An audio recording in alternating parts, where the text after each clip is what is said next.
सबसे बड़ा सवाल, आखिरकार उत्तराखंड की धामी सरकार ने बनभूलपुरा हल्द्वानी के अतिक्रमणकारी उनको हटाने के लिए जनहित याचिका डालने वाले आरटीआई एक्टिविस्ट रविशंकर जोशी को दी गई वायु श्रेणी की सुरक्षा को क्यों हटा लिया?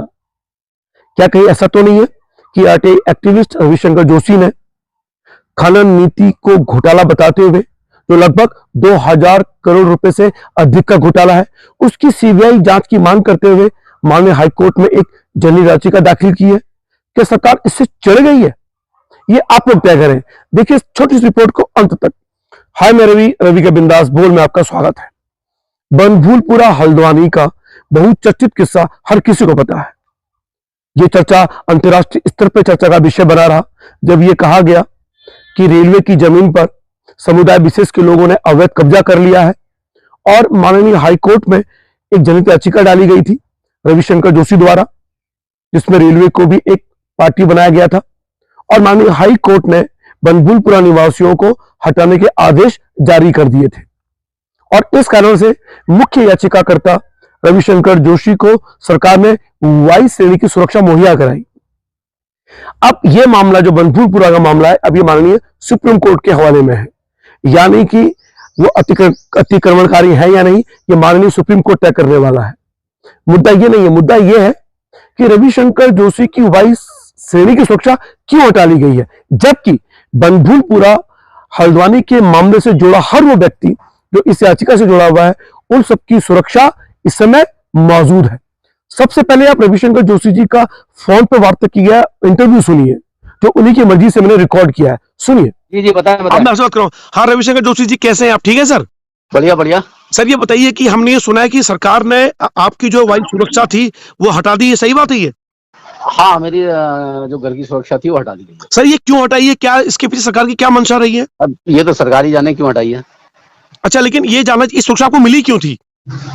सुरक्षा ये रेलवे अतिक्रमण के संबंध में मैं याचिका कर रहा था, मूल याचिका करना नहीं था, तो इसके संबंध में फिर उस समय था, तो इसलिए ये अब पता नहीं वापस क्यों ली गई है, ये तो सरकारी बताई गई है। अच्छा, कयास ये लगाए जा रहे हैं कि आपने माननीय हाईकोर्ट को ये एक आरटीआई दाखिल की है खनन वाले मामले में, तो शायद इस कारण सरकार ने हटाई, ये भी एक अंदेशा हो सकता है?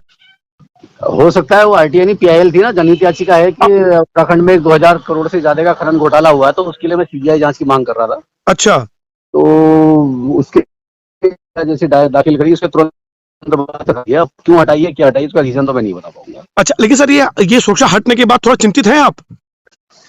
चिंतित, सरकार के, मेरा काम जनसेवा है, सरकार का काम जनता की सेवा है, जनता की सुरक्षा सरकार के हाथ में। क्यों हटाई क्या हटाई, ज्यादा मैं इस चीजों में ज्यादा वो करता नहीं हूँ। सरकार को लगता होगा कि नहीं अब जरूरत नहीं है तो हटा ली, लेकिन यह है कि इस पक्ष से जुड़े हुए जो और लोग हैं उनकी तो सुरक्षा बढ़ा दी गई है, लेकिन जो मूल याचिका करता है गफूर बस्ती रेलवे अतिक्रमण के मामले में, उसकी सुरक्षा हटा दी गई है। अच्छा, ये सरकार, यानी इस मुद्दे पे बाकी जुड़े लोगों को तो सुरक्षा मिल गई है, पर आपको बिल्कुल आपके हटा दी गई है। बिल्कुल। अच्छा सर, ये बनभूलपुरा मामले में क्या सरकार ढीली पड़ गई, क्या हुआ ये तो मैं नहीं जानता हूँ ढीली वाला, क्योंकि अभी तो सुप्रीम कोर्ट का मामला है, तो मैं नहीं कह पाऊंगा, लेकिन वो तो अभी चल ही रहा, उसमें ढीला सरकार का कोई वो नहीं है, उसमें तो खैर सुप्रीम कोर्ट में भी चल रही है। अब ढीला या वो तो मैं नहीं बता पाऊंगा कि सरकार का क्या हुआ है। अच्छा सर, इस विषय पर एक सवाल पे पूछ रहा हूँ अंतिम आपसे, कि जो आपकी सुरक्षा हटाई गई है, क्या आपको ये लग रहा है कि सरकार ने इसलिए हटाई शायद कि आपने सरकार के खिलाफ एक पीआईएल दाखिल कर दी है? संभव है, मे बी पॉसिबल, लेकिन मैं कंफर्म कुछ नहीं कह सकता हूँ। ये तो सरकारी जाने क्यों हटाई। ओके, बहुत बहुत धन्यवाद sir, thank you very much बात करने के लिए, थैंक यू सर। ओके, सुना आपने रविशंकर जोशी जी ने क्या कहा। हालांकि वो भी स्पष्ट नहीं है कि उत्तराखंड की धामी सरकार ने उनसे सुरक्षा क्यों वापस ले ली, जबकि बाकी जो याचिकाकर्ता थे बनभूलपुरा मामले में, जो उससे जुड़े हुए लोग थे, उनकी सुरक्षा अभी तक मौजूद है। हालांकि वो ये भी स्पष्ट नहीं कर पाए कि क्या जो उन्होंने जनहित याचिका डाली है 2000 करोड़ रुपए से अधिक के कथित खनन घोटाले को लेकर माननीय हाईकोर्ट में कि सीबीआई की जांच हो, क्या सरकार इससे चढ़ गई है? तो उन्होंने कहा संभवतः ऐसा हो सकता है, क्योंकि ऐसा कोई दूसरा कारण नहीं है। अगर सुरक्षा हटाई जाती तो सभी की हटाई जाती।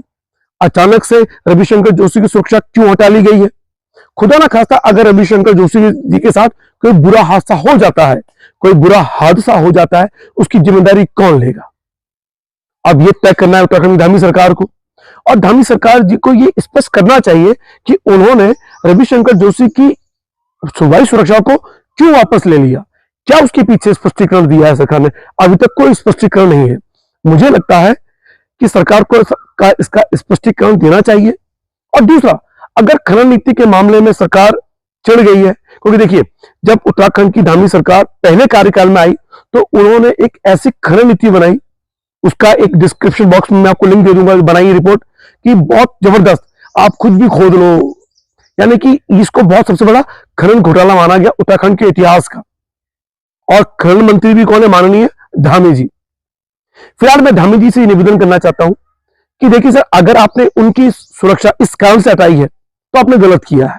हालांकि ये स्पष्ट नहीं है और ना मैं ये कर रहा हूं, मैं तो कह रहा हूं अगर आपने ये किया है तो गलत किया है, क्योंकि अब तक ना तो आपने कोई स्पष्टीकरण दिया है और ना ही रविशंकर जोशी ने ये स्पष्ट कहा है कि ऐसा कुछ नहीं है। यानी कि उन्हें लग रहा है रविशंकर जोशी जी को कि शायद ये हो सकता है कि उस जनहित याचिका सीबीआई की जांच मांग करते हुए कि खनन घोटाले की सीबीआई जांच हो, उसके कारण संभवतः सरकार चढ़ गई और हटा दिया हो। हालांकि स्पष्ट तो वो भी नहीं थे, लेकिन उन्होंने ये आशंका जाहिर की है। अब आप लोग ये तय करें रिपोर्ट देखकर कि गलत कौन, धामी जी गलत या और कौन गलत है, तो सुरक्षा वापस क्यों ली जा रही है।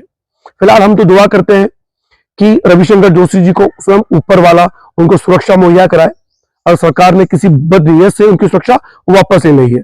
और धामी सरकार से एक निवेदन और करना चाहता हूं कि हे धामी सरकार, अगर सीबीआई जांच हो रही तो हो जाने दीजिए, ताकि लोगों को पता चल सके कि अगर लोग गलत है जो आप पे आरोप लगा रहे हैं, उनका मुंह काला हो जाएगा, और अगर आप गलत हैं तो वो भी स्पष्ट हो जाएगा।